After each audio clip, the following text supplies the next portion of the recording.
Good afternoon, and as the sun sets on Fowler's Wells, another day of rugby has gone through. Twos losing 32-22 against a strong Wild Geese side away, showing some great spirit in keeping in touch with Wild Geese and keeping it quite even for most of the game, especially with 2 or 3 Colts coming through and playing in the twos as well. So credit to those boys. Here at Fowler's Wells, the ones played Petersfield, who got promoted last season. Started really well and had a few sketchy results, but definitely came to play today. We came away with results, came away 29-25. So a good 5 points at home. But 4 points. 4 points? 3 tries. Did we not score 4 tries? 3 tries. Damn it. That's why I said 4 points. We counted wrong. 4 points, unfortunately, then. Not an easy day in the office. A bit like when we played Guildford here. We were down to 14 men for an entire half, but the boys rallied, held on, and got the result that we needed. Kennard, coming to you first. I'm guessing quite a lot of mixed emotions again. It seems to be happening quite often. The roller coaster that is Chobham Rugby Club. Exactly. Today's game, I think, split it out like we did last week. 2 halves of different rugby, right? Yeah, which was massively affected by the red card. I actually thought we were excellent for 30 minutes. In the first half, we dominated possession. We started trying to play in the right areas. We took points at the right time. If anything, I said to the boys at the end of the game, we could have been a bit more clinical in those first 30 minutes. We could have not put the game to bed, but we certainly could have at least had a bigger buffer. Yeah, 100%. Yeah. Another red card where I just thought, and we respect the referee's decision, etc. But I couldn't see how the decision was correct, and that's just my personal opinion from the angle I was at. But it had a huge knock-on effect on the game. And for whatever reason, sport and rugby is one of those games, we've spoken here about it, like ebbs and flows, and momentum means everything. And then come to the second half, come out with 14 men, come out with a slightly revised plan how we're going to play.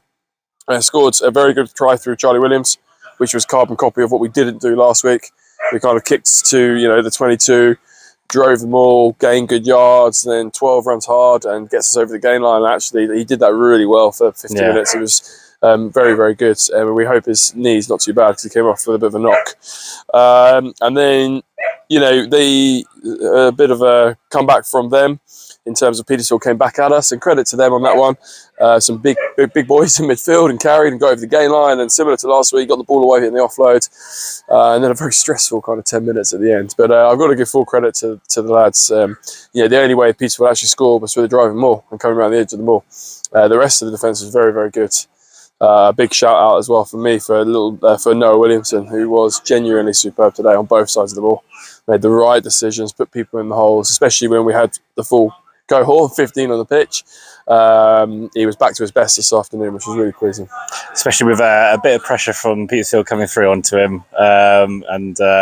Pressure was late. Yeah, it was horrible.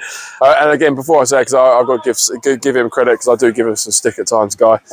His goal kicking today was outstanding, and his general play in terms of box kick, and unfortunately he's got a coach that was a scrum half, so he gets it pretty much, and he works with me, so he gets it in the air quite regularly in terms of clip that. Yeah. What about his kicks to the touch? I'm not going to talk about that. I'm leaving it out.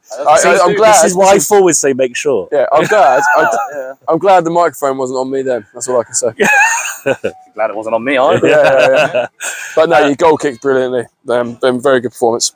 Yeah, well, I mean, Guy, you're a leader on the pitch, both as the captain, but also in the way that you play. The front foot you put us on is just sensational, and it really helps us as a squad when we are on that front foot. And I think that's where Noah's slotted in real well, because you put him on the front foot and it just allows our backs that extra aggression in attack to break past that game line. That's very apparent this season. Again, for you, 2 halves. How was the first half for you from a player's perspective, and the second half? Well, like Robbie said, we were pretty much dominant in the first 30, but we could have stretched our lead even more. But then, there's a few bits of shenanigans here and there, and decisions go away against us, and then there's breakdown moments, and we just possible lapse in concentration, let the foot off the pedal, and then they come back into the game. But going in at half time, I think we were 6 points up or so, which was a nice buffer. A good place to reset, and then we can obviously go and come out in the second half and stick to our game plan, which was play in the right areas and hopefully maul them and carry them to death. And I think we basically did that, which was quite nice. Yeah, well, it was. I think it was 15-8 at half-time when we went in. But I think, as we said, it was disappointing that we didn't have a few more tries on the board with that possession and the dominance that we were showing. I think the kicks that we chose were the penalties, and they were very good penalties, actually. The right options at those points, but with that momentum, we should be going over the whitewash. And then whether we get that red card or not, we've got that buffer for the second half. So, but again, we come out, score 3 tries, 2 tries in the second half.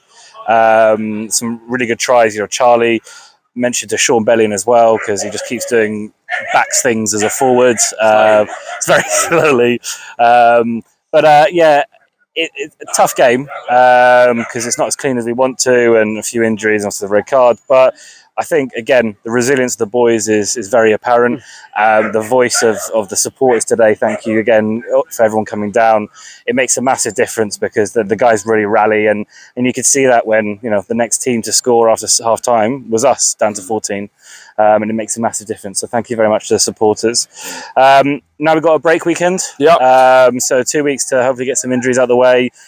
Guessing training is going to be more consolidating, reforming, and looking to the next game in 2 weeks' time? Yeah, so we've got to refocus on the Chichester game.